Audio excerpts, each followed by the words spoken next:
एक धूप भरी दोपहर में दिल्ली के एक पास इलाके में स्थित शांति धाम वृद्धाश्रम के बाहर एक शानदार एसयूवी आकर रुकी। गाड़ी से एक युवक उतरा। उसने ब्रांडेड कपड़े पहने थे और उसकी कलाई पर एक महंगी घड़ी चमक रही थी। उसके साथ एक युवा महिला भी थी जो डिजाइनर साड़ी में थी और आत्मविश्वास से भरी दिख रही थी। वृद्धाश्रम में बैठे बुजुर्गों में फुसफुसाहट शुरू हो गई। लगता है आज फिर कोई अपने माँ बाप को छोड़ने आया है, किसी ने कहा। तभी सुधा जी, जो सालों से इस आश्रम में रह रही थी, बोली, बेटे तो यहाँ सिर्फ छोड़ने आते हैं, लेने कभी नहीं आते, और अगर कभी लेने भी आए तो सिर्फ अपने स्वार्थ के लिए, फिर थोड़ी देर में वापस यहीं छोड़ जाते हैं। उनकी बात सुनकर सब सहमत हो गए। युवक ने कार का पिछला दरवाज़ा खोला और उसमें से एक वृद्ध महिला का हाथ पकड़कर बाहर निकाला। उनके बाल सफ़ेद थे और आंखों में उदासी साफ झलक रही थी। सभी को लगा कि सुधा जी सही कह रही हैं, क्योंकि आज तक किसी औलाद ने अपने माँ बाप को यहाँ से वापस नहीं लिया था। युवक, जिसका नाम आकाश था, वृद्धाश्रम के मैनेजर के पास गया। नमस्ते मैनेजर साहब, मैं आकाश हूँ और यह मेरी पत्नी रिया है। हमने अपनी माँ कमला देवी के लिए कमरा बुक कराया था। मैनेजर ने सिर हिलाया। जी, याद आया, मैंने सब इंतज़ाम कर दिया है। माता जी का सामान कमरे नंबर 7 में रखवा दीजिए। आकाश के साथ आया नौकर 3 बड़े बैग उठाकर अंदर ले गया। जैसे ही बैग अंदर गए, रिया ने अपने धूप के चश्मे को ऊपर करते हुए कहा, चलो आकाश, हमारी फ़्लाइट का समय हो रहा है। मैंने तुमसे कहा था कि माँ को कल ही आश्रम भेज दो, लेकिन नहीं, ये मानने को तैयार नहीं थी। देखो, अभी भी तुम्हारा हाथ नहीं छोड़ रही हैं। कमला देवी का हाथ पकड़कर आंसू बहा रही थी। बेटा, मुझे भी अपने साथ ले चलो। इस आश्रम में मेरा कौन है? मैं तो तुम्हारे साथ ही अपना अंतिम समय बिताना चाहती हूँ। तुम सब विदेश चले जाओगे तो मरते समय भी तुम्हारा चेहरा नहीं देख पाऊंगी। आकाश झुंझलाया। बस करो माँ, तुम कोई छोटी बच्ची नहीं हो जो रोए जा रही हो। मुझे अमेरिका में नौकरी का ऑफ़र मिला है और मैं इतने अच्छे मौके को नहीं छोड़ सकता। तुमने तो अपनी पूरी ज़िंदगी जी ली है, अब कुछ साल यहाँ आश्रम में बिताओगी तो कुछ नहीं बिगड़ेगा। इतना कहकर उसने कमला देवी का हाथ झटक दिया और रिया के साथ कार की ओर बढ़ गया। कमला देवी उसी कुर्सी पर बैठ गई।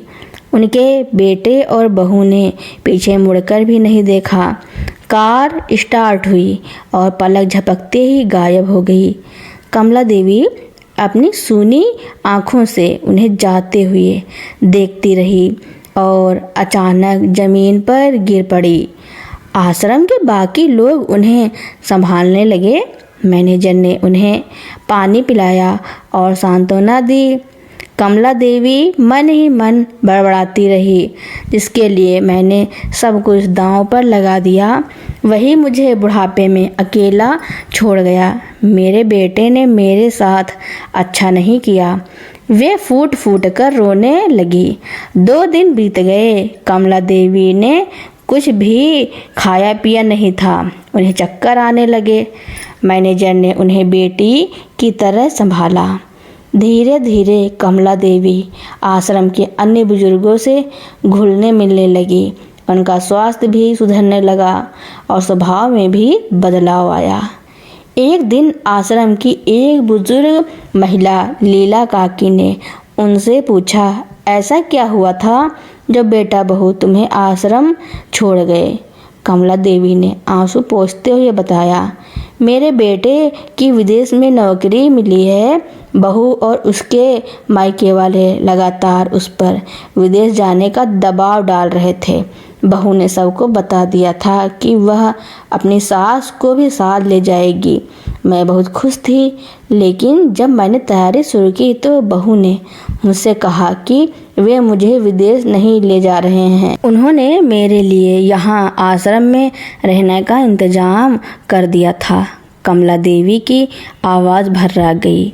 बेटे ने कहा कि एक बार वहाँ सेटल हो जाएं, फिर आकर मुझे ले जाएंगे, लेकिन मैं जानती हूँ वे कभी नहीं आएंगे।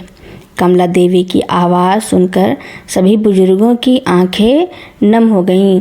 सबने एक दूसरे को ढांढस बंधाया। कुछ महीनों बाद वृद्धाश्रम में रक्षाबंधन का त्यौहार था। सभी तैयारियां कर रहे थे। उसी दिन आश्रम का रसोइया छुट्टी पर चला गया। मैनेजर चिंतित थे कि इतने सारे लोगों का खाना कैसे बनेगा। कमला देवी और लीला काकी ने मैनेजर से कहा, हम दोनों मिलकर पूरा खाना बना सकते हैं। मैनेजर हैरान हुए, आप दोनों इतने लोगों का खाना बना लेंगी? हाँ हाँ मैनेजर साहब, कमला देवी मुस्कुराई। जब गांव में रहती थी तो मेरा परिवार 20-25 लोगों का होता था।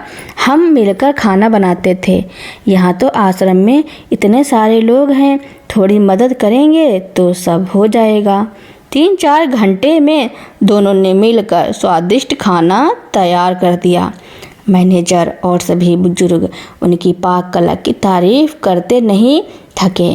मैनेजर ने उन्हें ममता की रसोई नाम से एक क्लाउड किचन चलाने की सलाह दी। शुरू में वे हिचकिचाईं, लेकिन मैनेजर को समझाने पर मान गई।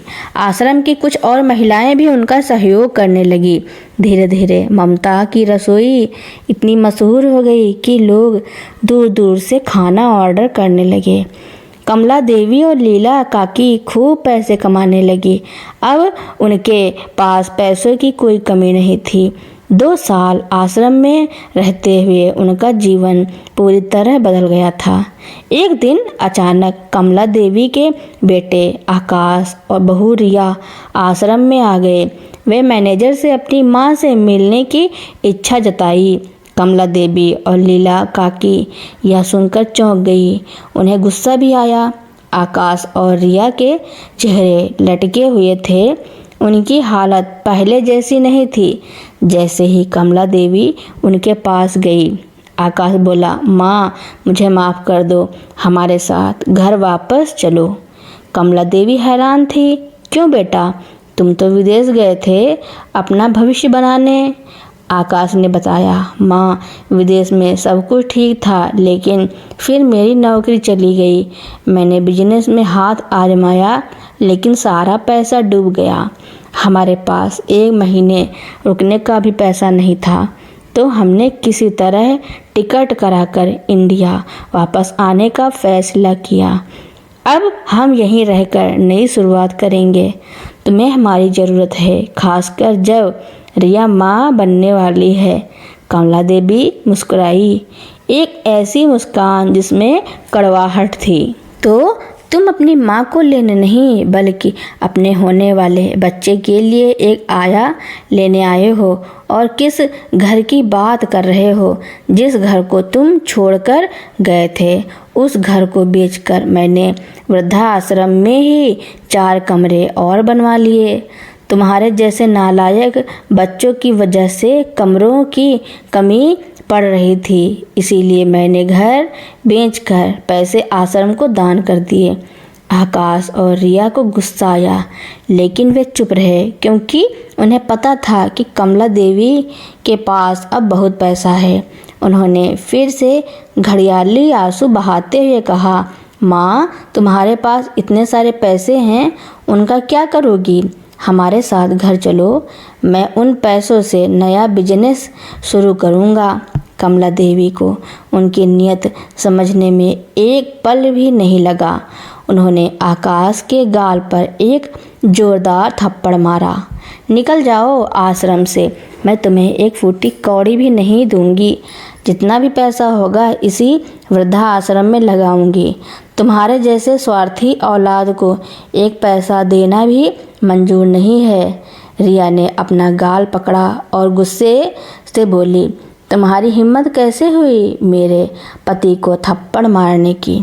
तभी लीला काकी आगे आई और रिया के गाल पर भी एक थप्पड़ रसीद कर दिया।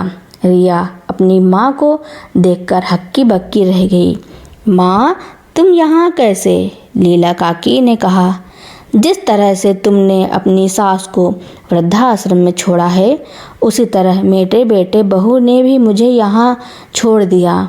तुम्हारी जैसी औलाद से अच्छा तो कोई औलाद ही ना होती। तुम दोनों ने मुझे बहुत शर्मिंदा किया है। दूर हो जाओ मेरी नज़रों से। अपनी माँ को वृद्धाश्रम में देखकर रिया को अपनी गलती का एहसास हुआ। वह शर्मिंदा हो गई। उसे समझ आ गया था कि उसने और उसके पति ने कितना गलत किया है। कमला देवी और लीला काकी ने एक दूसरे की तरफ देखा। उनकी आंखों में अब दुख नहीं बल्कि एक अजीब सी शांति और संतुष्टि थी। उन्होंने नया जीवन शुरू कर दिया था, जहां उन्हें एक दूसरे का सहारा मिल गया था और जहां ममता की रसोई हर दिन एक नई उम्मीद जगा रही थी। एक सुबह शांति धाम वृद्धाश्रम में सूरज की किरणें खिड़कियों से अंदर आ रही थी। कमला देवी और लीला काकी अपनी ममता की रसोई में व्यस्त थी। ममता की रसोई अब शहर में इतनी प्रसिद्ध हो चुकी थी कि उन्हें बड़े बड़े होटलों और कैटरिंग कंपनियों से भी ऑर्डर मिलने लगे थे। उन्होंने आश्रम में ही एक छोटी सी दुकान भी खोल ली थी, जहां से वे अपने बनाए हुए अचार, पापड़ और मिठाइयाँ बेचती थी। आश्रम में रहने वाली कई अन्य महिलाएं भी अब उनके साथ काम कर रही थी, जिससे सभी को एक उद्देश्य और पहचान मिल गई थी। एक दिन जब वे दोनों अपने काम में व्यस्त थी, आश्रम के मैनेजर उनके पास आए। कमला देवी जी, लीला काकी जी, आपसे कुछ लोग मिलने आए हैं। दोनों ने एक दूसरे की ओर देखा, सोच में पड़ गईं कि कौन आया होगा। वे जैसे ही बाहर निकली, उन्होंने देखा कि एक युवा जोड़ा खड़ा था। युवक ने फॉर्मल कपड़े पहने थे और महिला साड़ी में थी। उन्हें देखकर कमला देवी और लीला काकी थोड़ी हैरान हुई। युवक आगे बढ़ा। नमस्ते, मैं राहुल हूँ और यह मेरी पत्नी शालिनी है। उसने कुछ संकोच में कहा। हम आपकी ममता की रसोई के बारे में बहुत कुछ सुन चुके हैं। असल में हम एक एनजीओ चलाते हैं और बुजुर्गों की मदद करते हैं और उन्हें आत्मनिर्भर बनाने में सहयोग करते हैं। कमला देवी मुस्कुराई। जी बताइए, हम आपकी क्या मदद कर सकते हैं? शालिनी ने कहा। हम आपकी रसोई की सफलता से बहुत प्रभावित हुए हैं और हम जानना चाहते हैं कि क्या आप अपनी रसोई को और बड़ा करने के बारे में सोच रही हैं। हम आपको वित्तीय सहायता और मार्केटिंग में मदद कर सकते हैं ताकि आप अपने उत्पादों को बड़े पैमाने पर बाजार में ला सकें। लीला काकी ने कहा, यह तो बहुत अच्छा विचार है, लेकिन हमारे पास इतने बड़े स्तर पर काम करने के लिए संसाधन नहीं हैं। राहुल ने कहा। उसी के लिए तो हम हैं। हम चाहते हैं कि आप सिर्फ ममता की रसोई ना रहें, बल्कि ममता फूड्स के नाम से एक ब्रांड बने। हम आपको एक छोटी सी फैक्ट्री स्थापित करने में मदद करेंगे, जहां आप ज़्यादा मात्रा में उत्पादन कर सकें। हम आपके लिए ऑनलाइन प्लेटफॉर्म भी तैयार करेंगे ताकि आपके उत्पाद पूरे देश में बेचे जा सकें। कमला देवी और लीला काकी की आंखें चमक उठी। यह उनके लिए एक बड़ा मौका था। उन्होंने मैनेजर से सलाह ली, जिन्होंने इस प्रस्ताव का पूरा समर्थन किया। अगले कुछ महीनों में ममता फूड्स ने तेज़ी से तरक्की की। एनजीओ की मदद से उन्होंने एक छोटी फैक्ट्री स्थापित की और अब उनके उत्पाद बड़े शहरों तक पहुंचने लगे थे। आश्रम की और भी महिलाएं इस काम में शामिल हो गई। ममता फूड्स सिर्फ एक बिजनेस नहीं बल्कि एक मिशन बन गया था जो बुजुर्ग महिलाओं को आत्मनिर्भर बना रहा था। एक दिन कमला देवी और लीला काकी फैक्ट्री में काम देख रही थी। एक युवा लड़की उनके पास आई। उसके हाथ में एक फूलों का गुलदस्ता था और उसकी आंखों में पश्चाताप साफ दिख रहा था। दादी, उसने धीरे से कहा। कमला देवी ने उसे देखा और पहचान गई। यह उनकी पोती नेहा थी। नेहा ने आंचल में मुंह छुपाए खड़े आकाश और रिया की ओर इशारा किया जो पीछे खड़े थे। दादी, पापा और मम्मी भी आए हैं। कमला देवी का चेहरा सख्त हो गया। तुम यहाँ क्या कर रहे हो? उन्होंने आकाश से पूछा। आकाश की आंखों में आंसू थे। माँ, हमें माफ़ कर दो। हम सब कुछ गंवा चुके हैं। विदेश में हमारा कुछ नहीं रहा। नेहा ने हमें ममता फूड्स के बारे में बताया और कैसे आप दोनों ने इसे इतना बड़ा बना दिया है। हमने अपनी गलती महसूस की है। क्या हमें एक मौका मिल सकता है? हम आपकी मदद करना चाहते हैं। रिया ने भी रोते हुए कहा। माँ जी, मैं अपनी गलती मानती हूँ। मैंने आपके साथ बहुत बुरा व्यवहार किया। मुझे पता है कि आप हमें कभी माफ़ नहीं कर पाएंगी, लेकिन कृपया हमें एक मौका दें। कमला देवी और लीला काकी ने एक दूसरे की ओर देखा। उन्हें अपने अतीत की कड़वी यादें ताज़ा हो गईं, लेकिन उनके दिल में अब केवल शांति थी। कमला देवी ने कहा, देखो बेटा, अब हम तुम्हें माफ़ कर चुके हैं, लेकिन हम अपने जीवन में आगे बढ़ चुके हैं।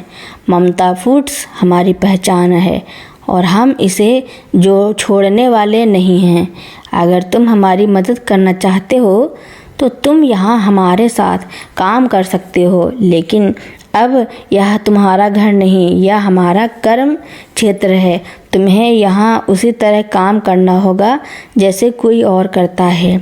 आकाश और रिया की आंखों में उम्मीद की एक किरण जगी।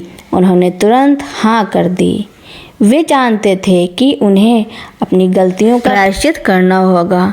अगले कुछ वर्षों में ममता फूड्स एक बड़ा ब्रांड बन गया। आकाश और रिया ने भी मन लगाकर काम किया और अपनी माँओं का दिल जीत लिया। अब वे समझते थे कि रिश्तों की कीमत क्या होती है। आश्रम में रहने वाले सभी बुजुर्गों को एक परिवार मिल गया था और ममता की रसोई उनकी सफलता का प्रतीक बन गई थी। एक दिन जब सभी बुजुर्ग शाम की चाय पी रहे थे, लीला काकी ने मुस्कुराते हुए कहा, देखा कमला, भगवान ने हमें कैसा अद्भुत बुढ़ापा दिया है। हमने कभी सोचा भी नहीं था कि हमारे जीवन में इतना कुछ हो सकता है। कमला देवी ने सिर हिलाया। हाँ काकी, शायद यह सब इसलिए हुआ ताकि हम समझ सके कि हमारा असली परिवार कहाँ है। जो अपने होते हैं वे कभी छोड़कर नहीं जाते। शांति धाम वृद्धाश्रम अब सिर्फ एक आश्रम नहीं था, बल्कि एक ऐसा घर बन गया था जहाँ बुजुर्गों का सम्मान, प्यार और आत्मनिर्भरता मिली थी। यह एक ऐसी जगह थी जहाँ हर सुबह एक नई उम्मीद और एक नई शुरुआत लेकर आती थी। ममता फूड्स की सफलता की कहानी पूरे शहर में फैल चुकी थी। आकाश और रिया, जिन्होंने अपने अतीत की गलतियों से सबक लिया था, अब पूरी लगन से ममता फूड्स के काम में जुटे हुए थे। आकाश ने मार्केटिंग और बिजनेस डेवलपमेंट का जिम्मा संभाला, वहीं रिया ने प्रोडक्शन और क्वालिटी कंट्रोल में अपनी दक्षता दिखाई। नेहा, उनकी बेटी, ने अपनी दादी और परदादी को देखकर बहुत कुछ सीखा था और वह अब ममता फूड्स के सोशल मीडिया और ऑनलाइन बिक्री को संभालने लगी थी। एक दिन एक प्रतिष्ठित राष्ट्रीय समाचार पत्र की पत्रकार अंजलि शांति धाम वृद्धाश्रम पहुंची। वह ममता फूड्स की प्रेरणादायक कहानी पर एक फीचर आर्टिकल लिखना चाहती थी। कमला देवी और लीला काकी ने उन्हें पूरे दिल से अपनी कहानी सुनाई। कैसे उन्हें अपनों ने छोड़ दिया, कैसे वृद्धाश्रम उनका नया घर बना और कैसे उन्होंने अपनी पाक कला से एक नया जीवन शुरू किया। अंजलि उनकी जीवटता और दृढ़ संकल्प से बेहद प्रभावित हुई। अंजलि का लेख प्रकाशित होते ही ममता फूड्स की लोकप्रियता आसमान छूने लगी। उन्हें देश भर से ऑर्डर मिलने लगे और कई बड़े रिटेल चेन्स ने उनके उत्पादों को अपनी दुकानों में रखने की पेशकश की। राहुल और शालिनी के एनजीओ नया सवेरा ने ममता फूड्स को एक राष्ट्रीय ब्रांड बनाने में हर संभव मदद की। उन्होंने देश भर के अन्य वृद्धाश्रमों और महिला स्वयं सहायता समूहों को भी ममता फूड्स मॉडल अपनाने के लिए प्रेरित किया।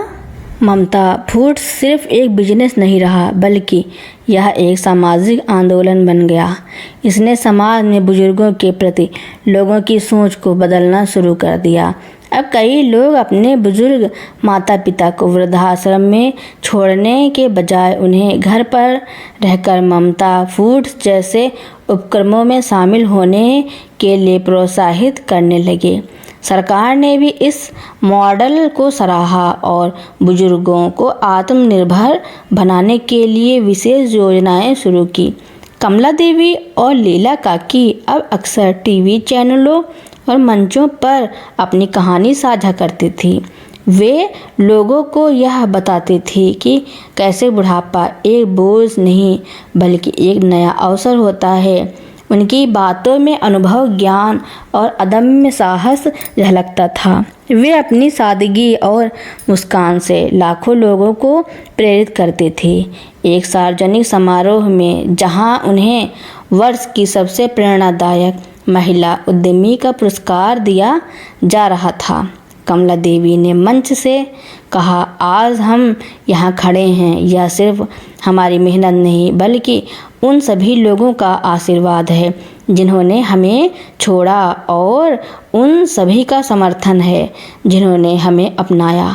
हमने सीखा है कि असली परिवार वह नहीं होता जो खून के रिश्तों से जुड़ा हो, बल्कि वह होता है जो मुश्किल समय में आपके साथ खड़ा हो। उनकी बात सुनकर पूरा हॉल तालियों की गड़गड़ाहट से गूंज उठा।